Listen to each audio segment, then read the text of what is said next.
Par ceci, nous avons connu l'amour, c'est que lui, Jésus, a laissé sa vie pour nous. Et nous devons laisser notre vie pour les frères. 1 Jean 3,16. En lisant dans les évangiles la vie de Jésus sur la terre, on est impressionné de voir que, même menacé, abandonné, martyrisé, il n'a jamais renoncé à son but. Il est le seul homme à avoir été entièrement libre en obéissant à son Dieu.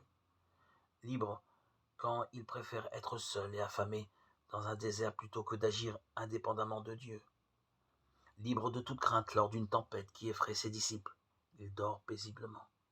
Libre de manifester de l'amour et de l'intérêt pour ceux qui étaient méprisés par les gens de son peuple. Les étrangers, les prostituées, l'occupant romain, les lépreux ne se cachent pas des religieux qui l'épient pour trouver des motifs d'accusation contre lui. Il est libre de l'opinion d'autrui. Il dénonce clairement leur hypocrisie en les mettant en garde contre la gravité de leur état. La nuit où il est arrêté, il ne cherche pas à s'enfuir et s'avance à la rencontre de ses bourreaux. Il reste sur la croix au lieu de demander le secours des anges pour être délivré de ses ennemis, des souffrances et de la mort. La vie de Jésus-Christ est unique.